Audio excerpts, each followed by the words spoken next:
بسم الله الرحمن الرحيم. الحمد لله رب العالمين، والصلاة والسلام على أسعد النبيين وأشرف المرسلين نبينا محمد صلى الله وسلم وبارك عليه وعلى آله وصحبه ومن تبعهم بإحسان إلى يوم الدين، وبعد. السلام عليكم ورحمة الله وبركاته. يومنا غنى الخميس بقوي وتنزل القعدة هجرانا لشكرا دبولا لدى حدود 42 wanda ya daidai da 17 ga watan Yuni miladiya shekara ta 2021. حديث منيو عن أبي هريرة رضي الله عنه قال: كان رسول الله صلى الله عليه وسلم يدعو ويقول: اللهم إني أعوذ بك من عذاب القبر ومن عذاب النار ومن فتنة المحيا والممات ومن فتنة المسيح الدجال. رواه البخاري.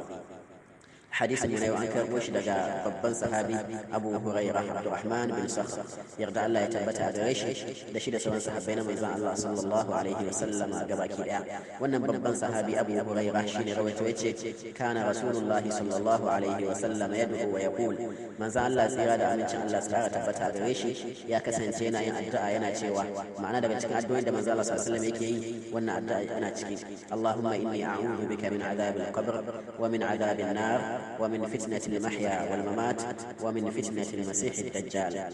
معنى الحديث كنا تكيتي الله سبحانه وتعالى يفهم تدم كنا وانا حديث وانا ببن صحابي أبو هريرة ينا رويته من الليلة يتكايني أدوين دمان الله صلى الله عليه وسلم يكسن تيناي بل يازو ما أتموت الرواية من الله صلى الله عليه وسلم يتشيوا إذا كن زوج كن صلى تهياتك أشي كاهنك سلمتي تكون يمي الله سبحانه وتعالى يسأغيك لك أبو أبو راهو وانا أبو أبو راهو سنة ونسكرتك وانا أدعى: اللهم إني أعوذ بك من عذاب القبر. معنى يا الله لليني إنا لنسأغيك كسأغيني جمد عذاب عينه القبر، ومن عذاب النار هكذا كمن سأغي جمد عذاب وتا، ومن فتنة المحيا والممات كسأغيني جمد عينه فتنة دكي كوي أجكن رايوادا تمتوا، ومن فتنة المسيح الدجال هكذا كما كسأغيني دقا عينه فتنة المسيح الدجال. كنا وانا أدعى كمتا مكويشي مو إياشي مزكي حدا دشي تكن أدعو إمونه ودا كله هكذا كما إذا منذ صلى تهياتك أيشي كاهم مكي سلم شوى محدد وانا أدعى: اللهم إني أعوذ بك من عذاب القبر ومن عذاب النار ومن فتنة المحيا والممات ومن فتنة المسيح الدجال. الله سبحانه وتعالى يفهم تدمو الله سبحانه وتعالى نكي وقوه يسري مجمد عذاب القبر، الله يسري مجمد عذاب الوتا، الله يسري مجمد عينه فتنة تغيوالة تمتوى، الله يسري مجمد فتنة المسيح الدجال. الله سبحانه وتعالى يكاري مدك وانا أبوه قباكي دعا. Allah ya samu daga cikin bayin shi nagari wanda suke sauraron magana tare da aiki da mafi kyau daga ciki.